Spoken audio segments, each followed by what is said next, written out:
Well, hello, everybody, and welcome to the show. My name is Jamie Lee, and I'm joined by my husband, Mr. Jared Lee. Hello, Jared. Hello. Here's my question for you. Universal episode. Love to ask them. Okay. So, would you rather have a butterbeer or like a Universal or Dole Whip over at Disney? Butterbeer. I'm not Really? Dole Whip's okay. I'm not a huge fan of pineapple necessarily as a main flavor. So I think butterbeer is better. So I would say butterbeer is better. Yeah. Butterbeer or Mickey Bar? Butterbeer. Okay. Butterbeer or Mickey Pretzel? Like the cream cheese stuffed ones? Sure. That was harder. The caveat being if it's a fresh pretzel, depending on what I want, that could be a competition. But typically when I've had them, like the cream cheese filled pretzels at Disney, they're old. Like they're not fresh. If they were super fresh and just made, maybe. That's fair. Maybe. That's fair. What about you? I love butterbeer. I love butterscotch flavoring. So that's super appealing to me.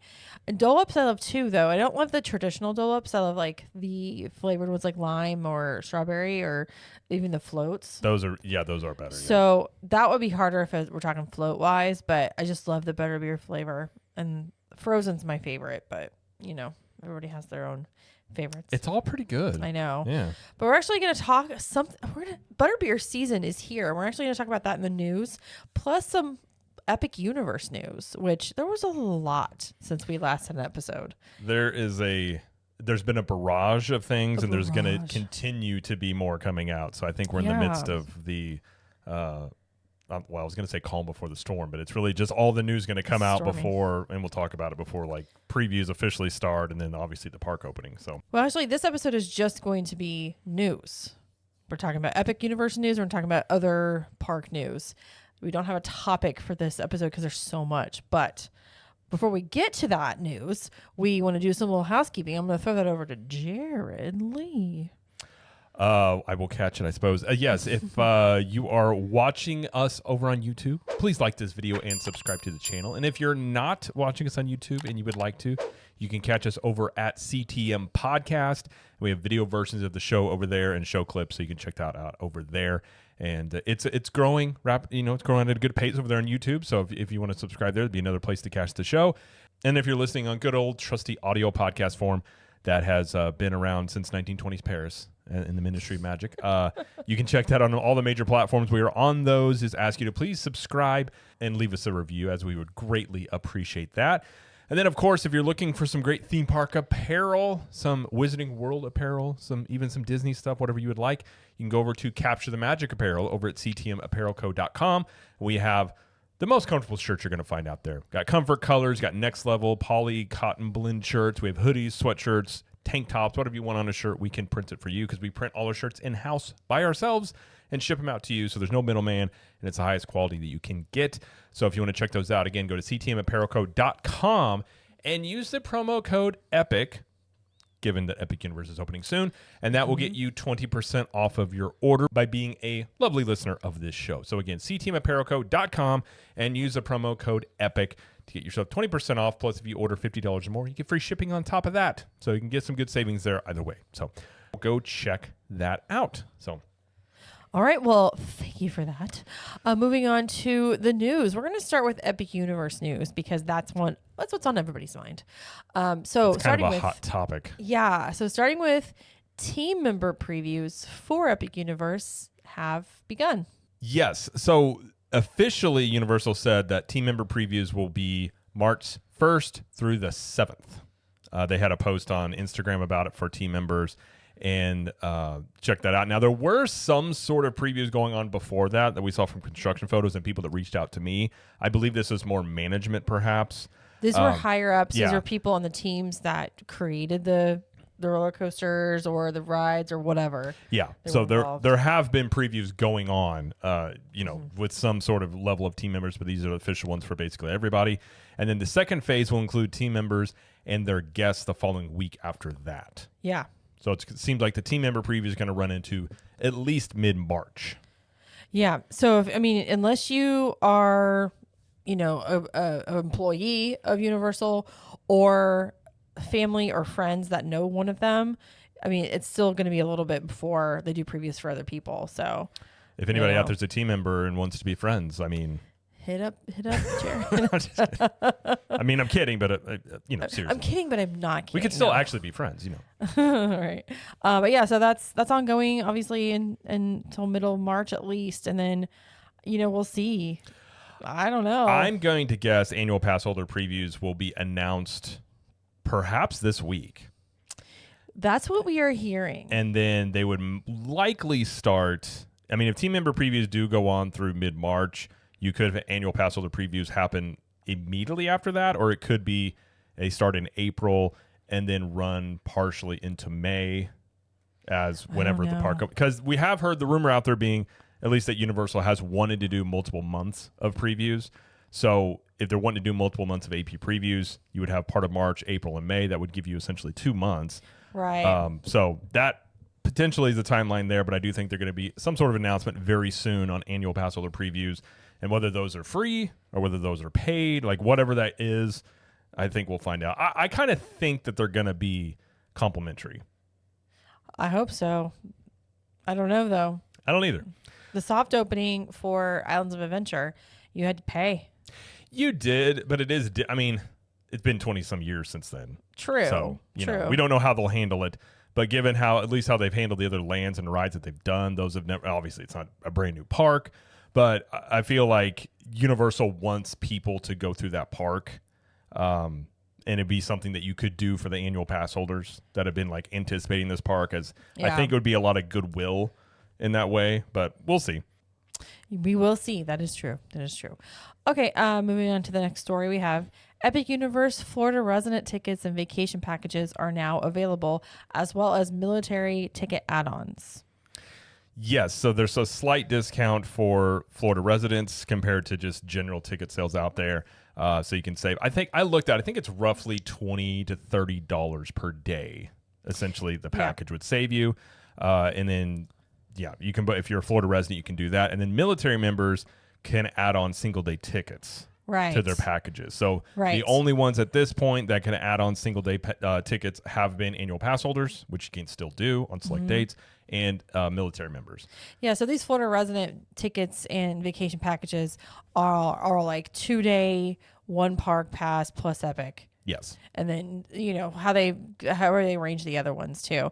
So, no single days yet for anybody else. But they did, in that announcement where they came out and said that about these new ticket packages, they did state that single day tickets would be available in the coming weeks. So I think that's going to be something to be available, I think, this month for sure, that they're going to make some sort of announcement that you can purchase single day tickets. Because at this point, I think at this point, most people that have planned to go, that have bought packages, have probably already done that, at least for the opening time period. So that would be my guess. And that would, you've given those people plenty amount of time. You've given the annual pass holders plenty amount of time to buy their tickets and everything like that. So that, to me, that would make a lot of sense. And that's seemingly what Universal is saying as well. Yes, this is true. All right. Moving on to the next story is Universal shared a first look at some food and drinks available at Epic Universe in the lands. Now, I've kind of listed out a few that they were showing for each land. So we're just going to talk about them real quick and then, describe them a little bit if we can, but we're not going to spend too much on each dish. Because again, we haven't tried these. We just seen pictures and descriptions. But we can harshly judge things that we see. Harshly judge. That's what you like to do. Yes, that is what I like to do from time to time. And then if I'm wrong, I'll be like, hey, I was wrong. That's true. After the fact, of course. So for Ministry of Magic, what do we have?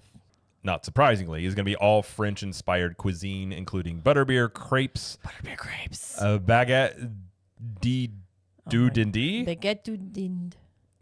Quiche.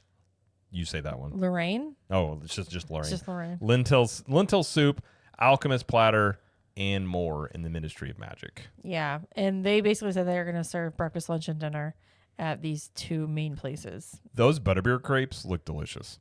They look so good. So it's shortbread cookie butter, Bavarian cream, butterbeer cream, strawberries, butterbeer drizzle, and a butterbeer shortbread cookie. Butterbeer.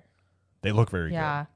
Yeah, I mean, I don't know about the quiche. I mean, we'll see, but Quiche is they okay. just have a, yeah, Then they have just a baguette sandwich. yeah, yeah, Can't go wrong with a sandwich.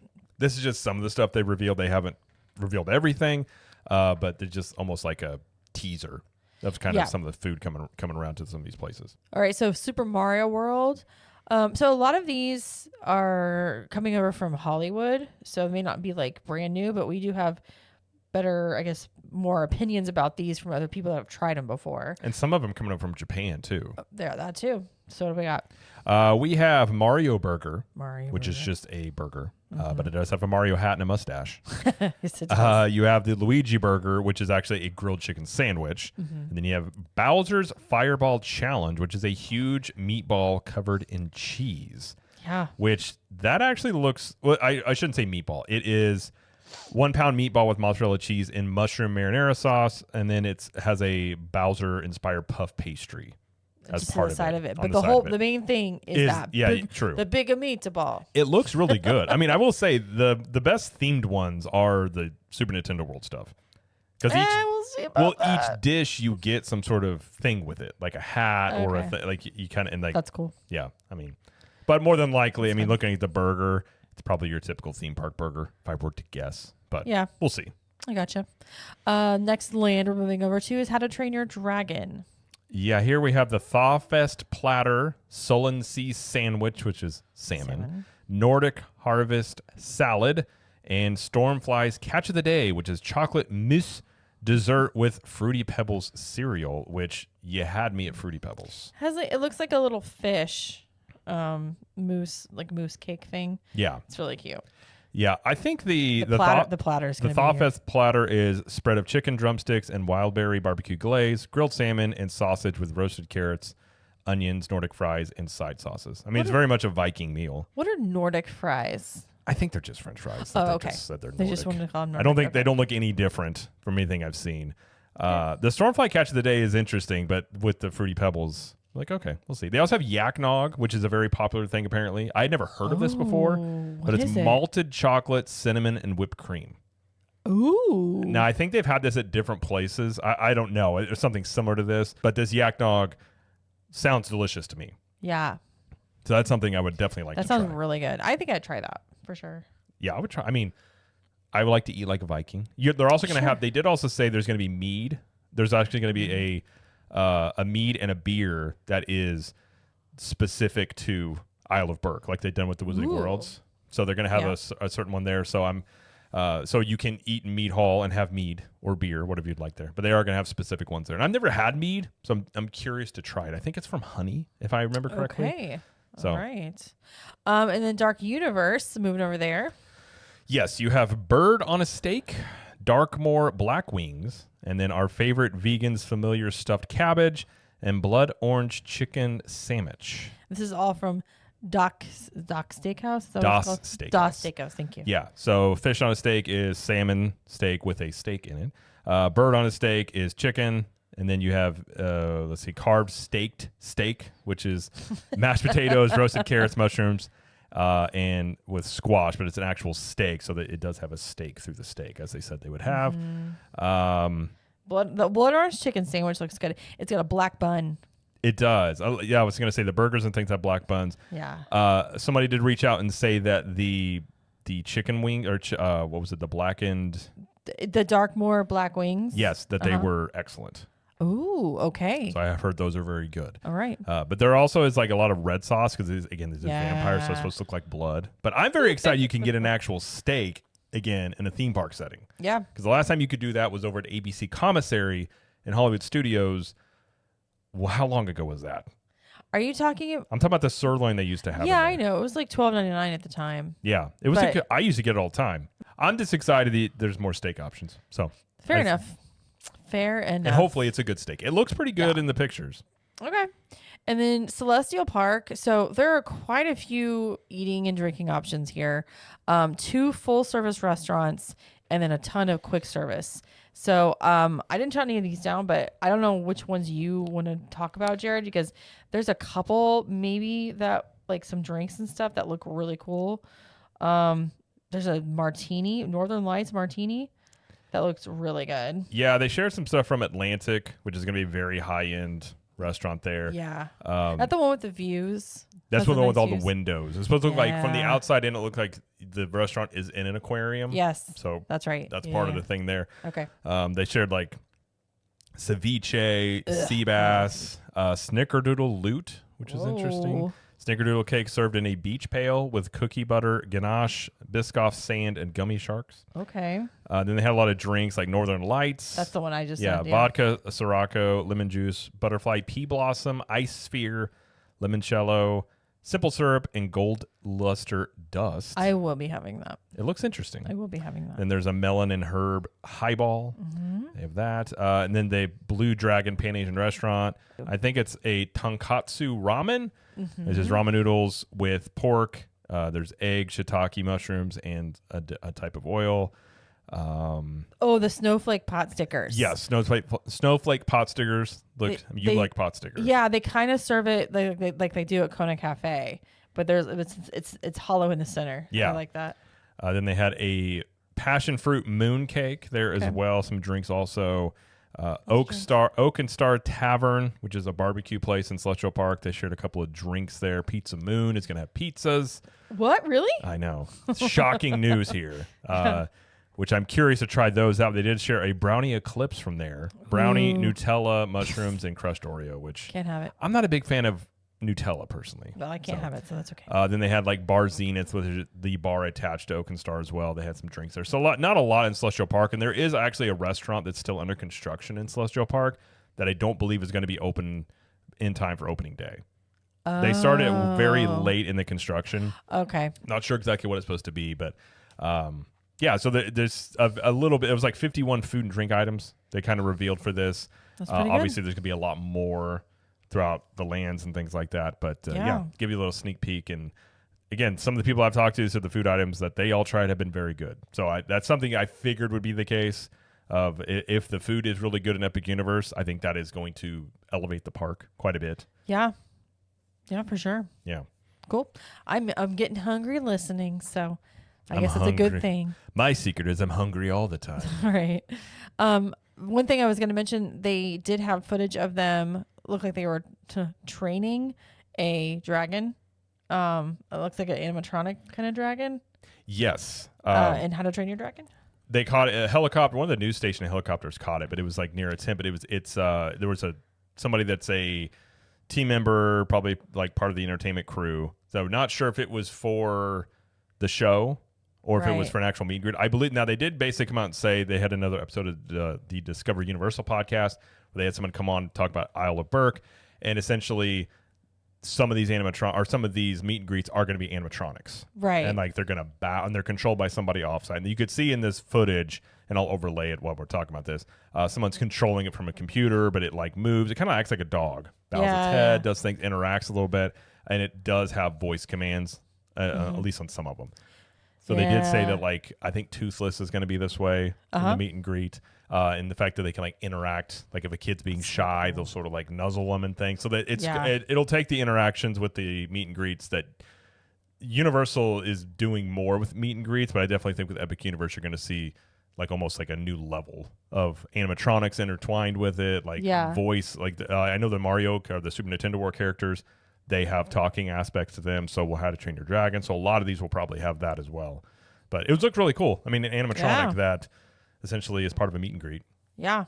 And they did confirm that there will be flying dragons within the land, which they did. We already knew because within the construction videos that Jared does, you can see them testing it. They've been caught multiple times testing those up high. I'm very curious as to how often they're up there. Yeah. How low do they go? Like, what all the things they do. But they did confirm that. Now, they didn't give any specifics on it. So that I think they're kind of keeping that one close to the vest. But they did confirm that was going to be the case. And there will be flying dragons. I just feel like that's going to add a whole other level of immersion. Oh yeah. Like this is what I wanted with part of like remember Galaxy's Edge at their media preview, they had those like X-Wing fighters and things like that flying overhead. Yes. And they didn't do it for anything other than the preview. Right. I think that would be such a cool element to add to that land and to really any of these lands that do that. So having flying dragons and they've also said there's going to be roaming characters in the land as well, including perhaps some animatronics also. So you're going to have like, and they said they wanted this land to seem like lived in. So it's supposed to be like you're literally walking into the village that people are living there and dragons are there, and you're just basically like coming upon it the day you're there. Okay. Gotcha. I think that sounds awesome. Now, I'm very curious about how it works and everything, but the fact that they went to the effort to create flying dragons, I applaud I'm excited, yeah. Yeah, and like how that'll work. But yeah, it's How to Train Your Dragon is one that I think kids are going to love. But I also think it's just going to be dragons and Vikings are cool. Yeah. It's hard to go wrong with dragons and Vikings. It'll be cute. I'm excited for us. I'm excited for our kids to see it for sure. Yeah. Then the Viking playground area looks massive and huge and all sorts of stuff there. So yeah. And also at Epic Universe, they have installed some solar panels in the parking area. They have in the parking lot. It's closer to the entrance of the park, so I imagine it's probably like preferred. It's probably for preferred, I would guess, or like handicap. But okay. I think there will be more. They've got 1 or 2 rows in right now. I'm guessing there'll be more of those. But if anything, it'll provide shade for parked cars. Right. Which, you know. And it is a lot. It's not a parking garage, right? Yes. Okay. Which is, I think eventually they'll turn at least part of it into a parking garage, because I think they'll use some of that space and expansion areas in the land they have. Yeah. I was kind of surprised they didn't do a parking garage when they built it, but I think it's because they used part of that parking lot for construction storage as to why they didn't do that, perhaps. Maybe. But yeah, there at least will be some shaded elements. Not the whole parking lot, but there will be some shaded elements in the parking lot there. Do you, by any chance, know the capacity of this park? I don't. They have not said. Okay. I am very curious about what the capacity is for this park. That is something that I would like to know. Like on a sold out, quote unquote, sold out day, what does it look like? What's the wait times? You know, those are things very curious to find out. Yeah. I was thinking just related to parking, like, you know, parking lots being full, redirecting people to like City Walk, like that kind of thing. It's a good question. I don't know if, you know, there's going to be a lot of people staying on property. Now, for everything I've heard, and there have been, somebody reached out, told me that they're working on some of the road construction in the area. They said that the road work should all be completed by this, like, middle of this month, if not sooner. But I think it's going to be much more expedient to use the Universal buses if you're coming from the main Universal campus over to Epic Universe. The buses are going to be much quicker than using cars because they're going to have dedicated bus lanes. That's true. I still think the traffic for driving there is going to be a little bit more unpredictable. So I think you're going to have a lot of people coming in off buses. How many people come in from cars? Like, you know, I don't know. That'd be a great question. If they don't have any room in the parking lot, do they just tell people to go to City Walk? Like, how do they handle that? I think so. I would assume, but you would assume they'd have built enough parking, hopefully, that you don't run into that problem. I don't know. Last thing about Epic Universe to talk about is the Universal Orlando app has added some Epic Universe functions. Yes, they added the map to the app, which you can, if you update the app, you can see it in there now. And that, you know, they got previews going on, so you can use that, and you can also see points of interest in there. They've also added the map for the interactive wand experiences. Yeah, which we'll talk about in a minute. Which we'll talk about, but that's in there as well. And then an interesting thing that is in there that has a lot of people wondering what it means is on the lands themselves, you can see where it says virtual line, but it's like grayed out. You mean the attractions? No, the lands themselves. Oh, okay. It shows like Super Nintendo World, and below it is like, it shows virtual line.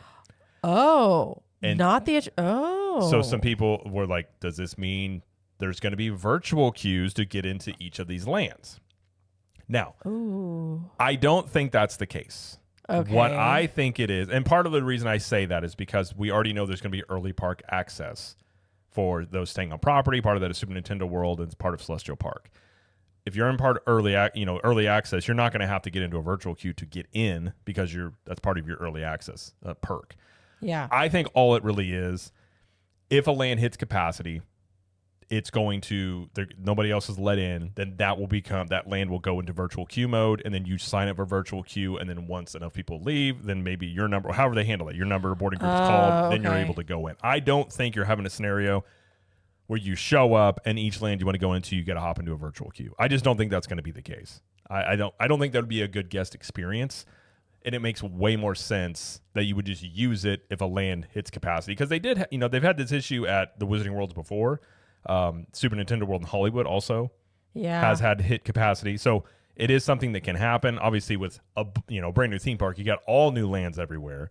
But I could see like Super Nintendo World hitting capacity potentially, Yeah. things like that. So I think that's how it's going to be used. I don't think you're going to have to get into a virtual queue for each and every land. I just think it's going to be if the lands hit capacity, it goes into virtual queue mode. Well, it makes sense if they're heading that in right now, anticipating the first opening, section, like time, or everyone's going to be like, okay, we got to check out this land, and it's just really busy from the onset. Yeah, and like it's good to have it there if you need it. I was on a live stream with Theme Park Conductor there last Saturday on his channel, and he said out in Hollywood, because he's out in California, he said out in Hollywood how they handled basic capacity was essentially they would pull a fire alarm and escort everybody out, and then let more people in, which is not the most like that's not the most, I would say, optimal way to handle the crowds that way. That's crazy. So I think a virtual queue system makes sense. Now the question comes as well, like, is there going to be time limits? Like, I have a hard time thinking that. Perhaps during previews, we've seen that during previews before, where certain lands will say, okay, you got like 2 hours. And I think it was Toy Story Land or something like that. You got like a wristband, and then you only had a limited amount of time, then you had to leave to allow more people to go in and see that. So they could do that during previews. On the when it's actually running and operating on its first day, if I were to guess, I don't think that's going to be the case. I think that'll just be like a backup plan if they need it, because I'm sure they've got multiple scenarios that they've thought about which could happen, because opening day is just going to be, we haven't had a brand new theme park in this level open in over 20 years, so a lot of unknowns. Yeah. But if I were to guess, so some people I saw online were like, no, and if they do a virtual queue for each land, I'm not going to like it. I really won't. And if they do it that way, I really hope it's for a very, very limited amount of time that they do it. Yeah. If they were, because we've seen it with attractions.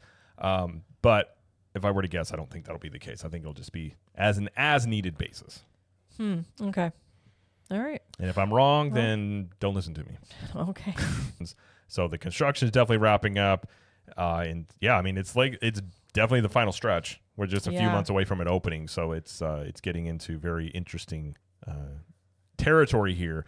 I'm sure we're going to hear, I would guess this month, we're going to hear a ton of things from Universal about specifics about Express Pass offerings, single day tickets, like all the questions people have about some of the things that haven't been answered. I'm sure they will be answered very soon as people, are getting ready to go. Now, the other thing, I don't know if this is news. A couple of people that spoke to me, and I've seen online as well, have said the Monsters Unchained and Dark Universe is amazing.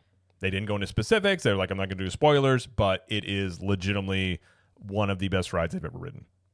Take that for what you will. I've seen that online as well. And that's the attraction that's within Dark Universe that it has the Kuka arm. Yes, Kuka arm-based attraction in the Frankenstein Manor. Apparently it is very, very good, and people are raving about it. And I mean, that one, and I think Battle of the Ministry are the two that probably have the most hype about them. If I were to guess. Those are the two, yeah. Apparently this one lives up to the hype from multiple people that have told me. So I said, don't tell me specifics. Don't give me anything. And they're like, not going to, but you'll love it. And I was like, okay. Nice. So if you're wondering what some people think, that's what they think about that. But other than that, there's no other Universal or Epic Universe news that I can think of to talk about. Okay. All right. Well, let's move on to other news in Universal Orlando. We're talking about Butterbeer. It is officially Butterbeer season. And obviously, Butterbeer is celebrating all things Butterbeer. Pretty self-explanatory in the Wizarding Worlds and things like that. Going on March 1st through May 31st. They have some exclusive merchandise and some foods and drinks that are not always available. One of them is a new golden Butterbeer souvenir stein that is available for $37.99. It comes with Butterbeer in it when you buy it. I would hope so for $37.99. It looks very cool. It's pretty sturdy. It's heavy. If you want a big stein to drink your Butterbeer out of. It's golden. It is golden. Mm-hmm. They also have merchandise, Butterbeer mug, crossbody bag, tumblers, Butterbeer hats, T-shirts, towels, zip-up hoodies, magnets, keychains, pins, patches, tote bags, plaid shirts, socks, and more. Tons of things. Merchandise-wise, you can check out. So they also have food and drink items. They do have a Butterbeer cart filled with Butterbeer candies. and it kind of looks like a popcorn bucket, but it's not. It's just filled with candy. Butterbeer caramels, butterbeer ice lolly, and these were all new last year, but they're bringing them back this year. New items this year are the butterbeer cream puff, and later we'll have a butterbeer candy bar. And the cream puff is cookie and butterbeer filling with a butterbeer whipped topping and butterbeer sauce for $6.99, and this is available at Leaky Cauldron and Three Broomsticks. And I've said butterbeer so many times this episode. You have. I need this. It looks delicious. Yeah, it does. I also wonder if the butterbeer caramels or caramels. Caramel. Is it like Werther's Original? Is that what they taste like? I don't know. Because that's a goated old school candy that your granddad always had on him was a Werther's Original. Similar to butterscotch for sure. Mm-hmm. But yeah, I mean, that sounds really good. I think we'll definitely need to try that with cream puff. It sounds, yeah. I don't know what you just called me, but yeah, that does sound really good. And other items available would be the butterbeer hard pack ice cream, butterbeer soft serve ice cream, butterbeer fudge, and butterbeer potted cream, as well as cold, hot, and frozen butterbeer drinks. I really wish they would do a butterbeer latte. I think that would be a massive success. That is a great idea. Or like a butterbeer really good. cold brew. Oh, yeah. I think these would be very, very popular items if they did them. Yeah. Or a butterbeer beer itself. An actual butter beer. There are beers that are themed after it that are not. It's not by Universal or anybody like that. That are very good. I think that would be something that would be very successful. A massive hit. So if anybody from Universal is listening, I don't know if you're able to do these things, but hey, I would get them if you are. But I don't know. I love butterbeer flavoring, so I'm down for this. I'm excited to try all of it. Just kidding. Some of it. Yes. Lots of sugar if you try all of it. Well, we've had butterbeer fudge. We've had butterbeer ice cream. I don't care for Universal's fudge. It's very sweet. Very sweet. Yeah. Potted cream. We haven't had that. I haven't had a potted cream. Do we need to try that? We need to try that. I've had all types of butterbeer drink. We had the ice lolly last year. We've seen the cart. Just the butterbeer caramels we haven't had, and then the new stuff. So yeah. But some new things to try for sure. Yeah, exciting time. And they also have items that you can buy outside of the parks, which we did buy goldfish, butterbeer goldfish. And what do you think? They taste like what's that stuff called? Butter or cookie butter. It kind of tastes like cookie butter a little bit. Not as much butterscotch or butterbeer flavor, whatever. But they were good. You can find these at like Walmart or Target or wherever. I found ours at Target, and then I found the Hershey Kisses, but I had to order it, so it won't be here until like a few days from now. But I heard those are really good too. But there's a whole slew of butterbeer products you can find outside of the parks. So it's just butterbeer season. It's almost as if they're promoting a new theme park with the food items and drink items that basically paid for the first Hogsmeade. Which I don't know if you guys know that's a fact. What are you talking about? That is a true thing, that essentially butterbeer alone paid for the initial investment of the Wizarding World of Harry Potter Hogsmeade. That's insane. That's how popular butterbeer was. It was and is. Was and is. I also remember when we first went, what was butterbeer, like $5 something? Oh gosh, probably. I think it was $5.99 or less. I remember, and then every time we would go back, it incrementally went up $1 or $2. And what's it now? I don't know. Last time I got it was $8.50, $8.75. Okay, so it's probably $9 now. Yeah, it's like doubled in price essentially. Yeah. But it is still really good. So yeah. All right. Next thing we're going to talk about is the second generation interactive wands are here. Harry Potter wands. Yes, they announced these are going to be coming out, and the wands you can get that they also interact with some new interactive experiences in the Wizarding Worlds, and also is going to be in Ministry of Magic in Epic Universe. Each one of these wands are $85 plus tax. There is 4 new designs, and each design includes a spell map with 5 new spell locations. For a total of 30. Yes. Which is a lot. There is a new illumination effect. There are haptic vibrations. So it's like if you played a game with a controller, it gives you a little vibration feedback is kind of what it does. And effects come alive depending on the spell and wand that you are trying to do or using. You can also connect it with the Universal Play app in the Universal Orlando app and collect points, personalize your spells and wand, personalize your wand, and cast your own Patronus as well. There's also like house battle. So you also choose your house. So during the day, Mm-hmm. there's a competition between who can get the most points, and then there's some sort of achievement unlocked for that. So it is going to track like if you're able to do the spells, and if you can't do the spells, you'll still get some sort of achievement apparently in that way. Right. So it seems, and like I've seen some clips of some of the new ones. It looks very cool. Really cool. It's definitely an awesome upgrade. Well, it makes a lot of sense because if you just think about what Universal's doing, they're essentially doubling down on things that have worked for them.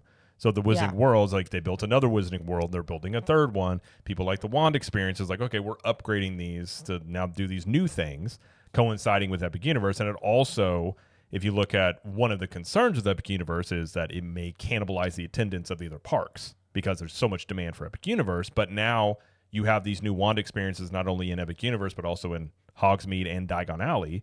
So it gives people a reason to go back into your existing parks to check out some of these new things. And I imagine they'll probably do more stuff like this in other areas of the parks, but it's a very smart thing. I mean, upgrade the Wand experiences, sell more wands from a merchandise standpoint. And yeah. I want one. I'm aware. So does our daughter. I feel like she hasn't seen the movies yet, though. Why don't we just get like one and then just share one? Can wizards share wands? Isn't that illegal? Well, I mean, like I'll get one for myself and then she can just use mine. Oh, so I don't get one. That's why I said we can all share. I'm so confused. I thought it was illegal for wizards to share wands, but we may be able to do that. So I would like to check these out. I think they look pretty interesting. I'm not going to wear a robe. It's not my thing. No one, you don't have to wear a robe. Yeah, that's okay. But there are plenty of things to check out there and looking. Just I think in the Epic Universe there's 8 locations that have these upgraded experiences. I think somewhere around there. Okay. So. Sounds great. All right. Next story is the Universal Kids Resort that was announced for Texas. We know what the 6 lands will be about or be themed to. We kind of already knew this because the concept art basically told you if you looked close enough, but they officially did come out and say that is going to, and this park is the one that's being built in Frisco, Texas. That is basically just a resort for kids and young families. So it's very, it's like Legoland. 50 acres.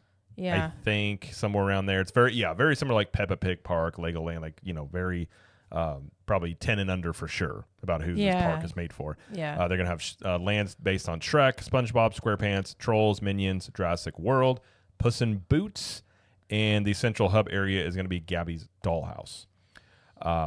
They also did say that Mark Woodbury, who is he's the CEO of the resorts end of things, like the parks and stuff, that they are going to be doing more of these as well as the Universal Horror Unleashed that they have out in Vegas, which we can talk about. The tickets are on sale for that now. That's that year-round haunted house that they're doing out in Vegas. That's very much, it's basically Halloween Horror Nights in a permanent haunted house location open year-round now. Is essentially what that is. But they said they're going to do, essentially going to spend millions. I think they said millions, maybe they said billions, on these types of things. So more than likely, we're going to see more of these type, Universal Kid Resorts perhaps popping up around the country or world, depending on how they do that. But this won't be the last one we see. But I'm very intrigued by this concept because I kind of think they could maybe put this into Universal Orlando as well. And I say that because that would directly compete in a demographic with Disney that they'd never competed with before. But the other advantage to Universal with doing this, they have the space in Epic Universe that's near it and that land they have over there. They could put this in next to Epic Universe in that area. Plus, it wouldn't cost that much money. I think this park's costing $500 million, I think, which is a lot of money. But when you compare that to Epic Universe, that's costing $6 to $8 billion, it's not near as expensive. It's that much? Yes. I thought it was like 2. Epic Universe? Yeah. No. $6 to $8 billion. Oh. It's a lot of money. So it's cheaper to do these. You don't have as many complicated rides. So potentially families that are sort of on the fence, maybe they got young kids. And, we've talked about before when our kids were younger, there wasn't a lot of stuff to do for little kids. There's way more stuff now than there was years ago. But this would give an entire park to basically kids. And then the other advantage you have if they did bring this to Orlando is you wouldn't have to sacrifice any more existing space in the parks now for just like kid lands. Yeah. You can keep Islands of Adventure sort of like a thrill park. You got studios, whatever you want to do there. then you could put the kids stuff over there. So it potentially is something they could look at doing. They have the space for it, and it would give them also the same amount of parks that Disney are close to it now. Yeah. If they did. Now, I don't know if they will. That's just something I thought that they could bring over, but they did announce the more details on that. And that'll be open. The Frisco Park will be open in 2026. Very good. That should be awesome. And like I mentioned as well, you have the Horror Unleashed. That is essentially it's taking Halloween Horror Nights. Their tickets are on sale now. That's opening this year for out in Vegas. That's a year-round haunted house. Very interesting concept. But they mentioned these two experiences, both Frisco, Texas, or the kids park, and Universal Horrors Unleashed out there in Vegas. That they're going to be doing multiple of these types of things all over the place. So, and that one out there is it's the same thing. It's like a haunted house you go into. It's got the tribute store concept. It has themed food and themed bar and lounge. And then there's 4 haunted houses that you can go into and check out. So I think it was like somewhere around $100 per person to go do that out there. So they definitely expanding not only in Orlando, but they're doing stuff all over the place. Plus the UK park is likely to be approved sometime this month or very soon. So that very well could be going in over in the UK. So lots of stuff going on with Universal Parks and experiences using that Comcast money to their advantage. Definitely. I'd use it, wouldn't you? I mean, Comcast has said long ago that they saw a profit. They basically, there was no limit to the amount of money that they would invest, and they're definitely doing that. Nice. So, well, very good. Moving on to the next story, which is a short story. It's Trinidad on Flyers has reopened in Islands of Adventure. And this is the ride that basically it's for one kid and an adult to ride. And it's basically you're sitting in this little basket chair thing and you go around up high in the sky in almost a little circle. Lasts like 45 seconds. You're just like high above everything else. Jared loves it. I'm not a fan. Well, I'm not a fan. It just comes with like a very abrupt stop sometimes. Yeah. It's I mean, well, little known fact, the reason it's only kids and like one other adult can ride it, at least in the past, has been because of the weight limit. It would break down more if like adults were just riding it. That's kind of why they do it that way. Yeah. Yeah. You have to have a kid between 36 and 56 inches, I think, and an adult. Like you can't have 2 adults. Yeah. But you do get some cool views up high of the park when you're up there. You do. But it's been closed since April of last year. I'm actually surprised it reopened. I kind of thought we'd never see it reopen again. Same. So I wish it was like reopened with like smoother operation maybe or something else. But I don't know what I don't know what was broke on it, what they fixed. No idea. But it is going to reopen, and it still has the size or you have to be a kid, right? To ride it. Parameters, right? Yeah, so. Exactly.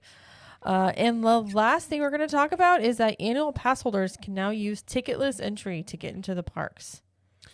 Yes, this is, there's been facial recognition cameras for a while where they scan your pass and then you use facial recognition to get in. This is just you walk up with your face only and facial recognition access. So if you're worried about AI and the overlord robots taking over, this may not be something you like to hear. I'm always like, I understand where people get a little iffy on this stuff, and that seems wild to me that you could just walk with your face and they're like, yeah, we know you're good to go. Like, but they have a lot of data points on your face. But I think presumably it would work obviously if you're an annual pass holder, it'd be much quicker to do it that way. For sure. I'd rather just go, hi. And I hope for that reason they have an annual pass holder dedicated line. So they do. Well, I think it's, they do, or they did at least for January. I don't know if it's there like all the one time. That's actually enforced where you just show your face for this exact thing because there's nothing. And I get it. People don't know, but there's nothing worse than going and you get behind the group of people that all have pieces of paper out and they're trying to figure out what ticket and then you're just delayed. Right. I would much, if they have, if they're going to offer this, I hope it has 1 to 2 of these dedicated ones just for this that where annual pass holders can just go right through. Right. That'd be nice. But and when they started the facial recognition stuff, it works very well. Like I was kind of iffy. Like I haven't had, even a lot of times I go in there with my sunglasses and hat on and it still recognizes me. Yeah. I don't know how, but it does. They know it's Jared Lee. They just like, that guy's good to go. That's right. It works pretty well. So it very well could make your access into the park much quicker. But do you have, now this is optional. You obviously can just have scan your pass as well. you can scan your pass and opt to not use your face. I think you have to show your ID though. I actually think you can opt out of using any of the facial recognition if you want to, but you didn't have to show your ID. Yeah. And it's kind of a process, but technically speaking, you could opt out of all of it if you didn't want facial recognition. Yeah. So at least you don't have to do it. True. They encourage you to do it, but yeah. Right. It's much faster. Yeah. Okay. Well, that's all I have for news. I'm sure there'll be plenty of new news come out next week. So much. We're waiting on bated breath to see when they're going to do annual pass holder previews. Hopefully we'll find out soon and we'll get to check it out before it officially opens. I hope so. I'm so excited. I would love to be able to obviously go to annual pass holder previews, but I would be curious to know if you can go more than once if they run it for multiple months. I'm going to assume no. I think no. But it would be great to be able to go to the previews, and then we're going to be their opening day and the second day. Yeah. I think that would give me my fill for a little bit of Epic Universe while the insanity of the opening time period is going to be whatever it is. Yeah. Probably the rest of the year, somewhere around there. Like I would obviously like to go again. I'm very curious what they'll do for like Christmas and stuff like that. But I think that would be, after that, I wouldn't be like dying to go back within like a couple of weeks or something like that, just because it's going to be I imagine it's just going to be insane crowds for months, if not even years. But I think that would be a good thing for annual pass holders. Like go to the previews, maybe you get an opening day thing or you get a single day ticket. At least you get to go a couple of times before eventually. I would assume in 2026 they'll have the option to add on Epic Universe to your annual pass. Hopefully. Or sometime in 2026. So. Well, they did show up with annual pass holder discounts for specifically Helios starting in December. So before December, it's just regular rack rate. There's no discounts available. But December 10th, I think, was the first date it was available. So maybe they'll start it in December. It's well, I don't know. They do show. I mean, I think they have the annual pass holder single day tickets, or I think you can get those until like December 30th or something. Yeah, like it's that. like the end of the year. Yeah. And then there is a UK ticket. So right now, even if you're a UK resident, you buy like a 14-day package. You still only get 1 day at Epic Universe. That's crazy. But starting in 2026, they have a UK package that has multiple days at Epic Universe. Okay. So personally speaking, if I was somebody in the UK, I would just wait until that ticket package is available because I don't see many people that are wanting to come for Epic Universe just wanting 1 day to be able to go. So I don't know the price on it, but I know that goes live sometime in 2026 for UK residents. Yeah. Okay. That's good to know. And I will be curious if they add on Epic Universe AP options at that point, or if they're just going to wait and see how the demand is. I would imagine if demand is crazy, prolonged for a long period of time, they probably won't. They wouldn't have any need to. But, we'll see. Okay. Sounds good. Well, that's it for the show today. Don't forget to follow us on social media. We're on Facebook, Twitter, Instagram, TikTok, etc. And we're Cap the Magic everywhere. We also have other shows on the network besides this one. We've got the Disney show that we do on Thursdays, Jared and I.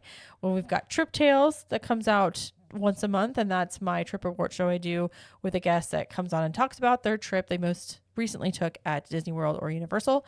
And I'll have another one coming out, 1 or 2 weeks from now.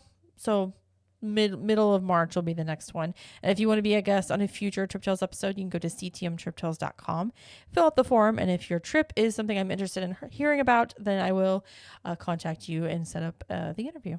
Also, don't forget over on YouTube, obviously CTM podcast. You can check out the video versions of the show there, but over at Cap the Magic, we just hit over 10,000 subs over there. And over there, I put out usually at least one daily video, but sometimes 1 to 2 videos per day on theme park stuff, pop culture, things like that. So be sure to go check that over there and subscribe if you have not, as we hit the 10K milestone, which is kind of fun. So. And also, don't forget to check out our wonderful Club 32. Yeah, so if you want additional content, you want to be part of a cool group, you want to go to meetups, you want 20% off of CTM apparel and 1901 Candle Company products year-round, Club 32 would be a good option to join there. It's basically like our own Patreon. We just host on our own end. There's also a private Facebook group We have the Cool Kids Kitchen, which is once a month where we do a cooking live stream. We have the Clubhouse, which is a new show that goes live. We have the Clubhouse, which is a new show that's on there every month. We also have a weekly live stream Jamie and I do on Tuesday nights where we hang out and just chat with everybody. Plus, we do some live streams where sometimes we're in the parks or when we're checking out new hotels and things you can check out there. And like we said, meetups and all sorts of things going on there. So if you want to go join, you can go to ctmvip.com. We have monthly or yearly options. You can even do a free trial if you want to try out the monthly, or you can get a free T-shirt if you do the yearly. And the Facebook group and soon to be Discord is a good resource for a lot of people in the group go to the parks all the time. So if you have questions and restaurants or things to do, you get a lot of feedback there, and we can share a little bit more, let our hair down a little bit more in there, and interact with everybody a little bit more in there. So if you want to again check that out, ctmvip.com is where you go. And if you'd like to join, we'd love to have you. All right. Well, thank you everybody for listening or watching, and thank you, Jared, for being here as always. You're welcome. And as I always like to say, we will see you in the parks. Bye.